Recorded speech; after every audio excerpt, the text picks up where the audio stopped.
But to me, death is not a fearful thing. It's living this treasure. I just finished a book that I've always wanted to read. That is Jonathan Safran Foer's Tree of Codes. At some point in the recent past, I mentioned I was reading this. I don't remember what video it was, but I did it. It only took me 6 hours, maybe less.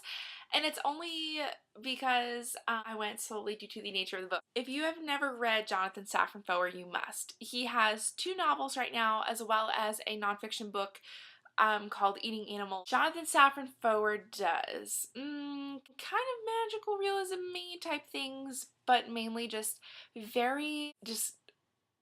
is eccentric the right word? Charming novels. They are, of course, everything is illuminated and extremely loud and incredibly close. I've read both and about half of Eating Animals. I liked both the novels. I liked Everything is Illuminated more. It was weird.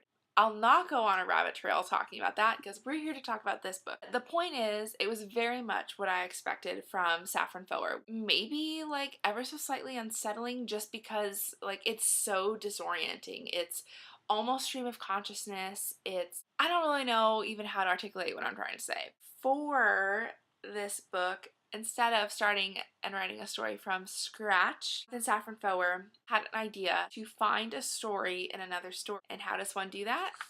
One takes a book and literally finds a story. He basically made a huge found poem with this book. And why it's so interesting is that the pages are literally cut out. So I'm going to link below in the description bar the video from this book's publishing company showing the creative process. The original of this book is Bruno Schultz's The Street of Crocodiles, I believe, and it was one of Jonathan Safran Foer's favorite books. And in the back of this, he provides a little explanation of what led him to do this project. And he talks about how Schultz had a large body of work. He was a Jewish writer, and through time, most of his work has been lost. And he was killed during Nazi occupation. Foer includes in his explanation of who the original author is and what the book was about, he includes the traditional story from Jewish folklore of the destruction of the temple and how it was said that the Romans decided to leave the fourth wall standing so that it could be reminded what had been destroyed. And in the same way, Foer goes on to talk about things that are created that remind us of previous creation, I guess. I was so taken by this kind of idea found in the folklore of the destruction of the temple and also in the kind of destruction of Bruno Schultz's original body of work, where it was originally very large and all that remains are The Street of Crocodiles and one other book. He felt compelled to do a project that would inspire awe of the original source by destroying it, much like the temple. If that makes sense, I think I'm doing a very bad job of explaining this. My big question is, did Jonathan Safran Foer have the narrative picked out and then found it in this book? Or was it like a stream of consciousness thing where he just started cutting out chunks of the book and kind of found a story with it? The story that remains is very kind of poetic and abstract. It is, from what I understood, I might have to read it again, it is about a boy observing his family and the relationship between his father and his mother goes away and it totally unravels his father, and it's just a lot of beautiful description of the state of the human soul and what happens during like the end of like an emotional investment. And then it talked about cities for a long time, and it had nothing to do with the first part in my mind, and then it like all came together in the end because the mother came back and the father was fine, except he was kind of scarred by the emotional trauma of her leaving and imparted all sorts of emotional wisdom on his children. Like I said, it is a very minimal, abstract story as a result of being found in an existent novel. And As you can imagine, the very act of reading this book is a little goofy because the page is full of holes, quite literally. Okay, I had like marked a few pages to talk about. I realize you can't see me flipping through the book to find these pages. I'll start with the very beginning. So when you open the book, it looks like this. So every time you flip the pages, you just see like windows of words. I had heard before reading this book that if you just read across like every word that was there, it would make sense. I did not find that to be true, except on a very few pages, it did make sense. So what I'm trying to say is, say you read this page. There we go. This page. There's like 6 words on this page and it forms a sentence. When you're reading this page, you can see, so this is page 43. When you're reading page 43, you can see the words of page 44 behind it. So if you read the first page by itself, it makes sense.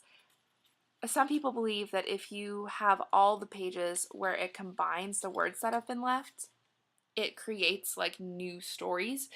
Turned out to be kind of like one of those Beatles record theories. Like if you play the Beatles backwards, it's like a satanic scripture. Like I didn't really find that there's a whole lot of like sub stories coming through like the physical pages, but there was a few spots. So, for example, if you were, okay, this is how I wound up having to read the book. I wound up having to have my hand behind it so I could just really see the words just on that page. Page 32 reads like this. During this winter, my father would spend hours in corners, as if searching for mother, and would emerge covered with dust and cobwebs. His eyes froze for long periods. The next page reads, he plunged deeper beyond our understanding, and with flushes on his cheeks did not notice us anymore.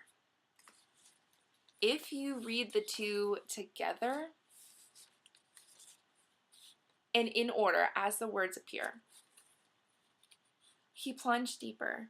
During this winter, my father would spend hours in corners as if searching for mother with flushes on his cheeks, and did not notice us emerge covered with dust and cobwebs. His eyes froze for a long period. What I love about this is the passing of time. You can read parts of the book before they happen with the context of the stuff that's happening then, and it reads one way, and then when you actually turn the page and you get to just those parts, like it's totally different.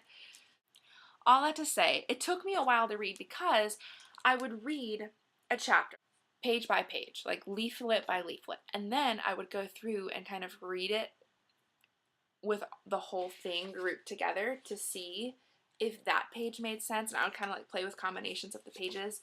Also, sometimes I realized that the story was moving very fluidly and I wasn't really understanding what was happening, and I had to like go back and reread. It's not a book that you can read fast, even though there's usually like 10 words on a page.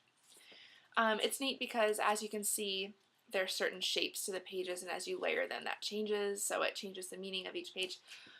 Anyway, this book was like an experience to read, and while I'm kind of like at a loss for a reaction on the story itself, I think the book and the idea is very, very cool, and you should check it out. So I'm definitely curious now to read the original story and see how it compares, like the whole book, The Street of Crocodiles. I believe it's a short story collection, not positive, don't quote me on that. So I'd be curious to read it in its entirety, reread this again, and see like how the story that Safran Foer found within Schultz's book compares to Schultz's book. If it does, if it has anything in common stylistically with the content, with the characters. Like, what an experience. There are a couple lines in here that are so profoundly beautiful. One of them I marked on my little like reading notes note card, and it was, he calmed only when the wallpaper shed its petals. Pops. So sad for so long. It's like almost a create your own story for everyone. Foer is creating a story from his favorite story. You can create a story from Foer's story. It's a very layered experience. As far as what the actual book is about, I have a hard time concisely explaining it because, frankly, I was so caught up in the act of reading that I like almost wasn't paying attention to the story and the narrative. Recently, I've been struggling with the idea of found poetry because I'm so curious how much original credit we can give to that author.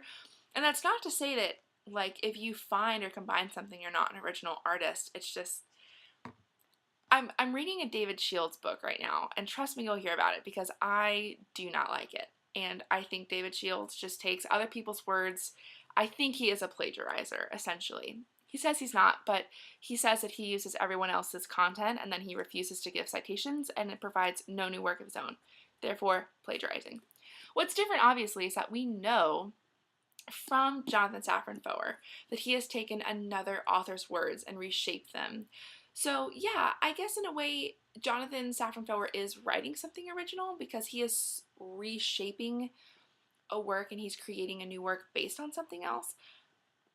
These are all things I'm toying with. So I would love to hear thoughts from people that have read this book, like what you think of this as a book. Do you consider this to be a novel written by Jonathan Safran Foer, or do you consider this to be a really beautiful art project that has personal significance to him that he is sharing with us? Do you see what I mean? Like the difference there?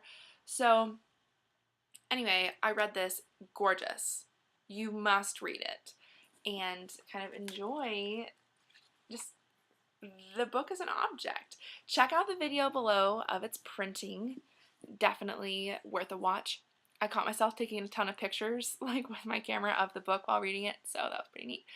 Anyway, this is something that I read this week and really enjoyed, more as an experience than as like a story, but I would read it again. I would give this book as a gift to a lot of people. Pretty neat.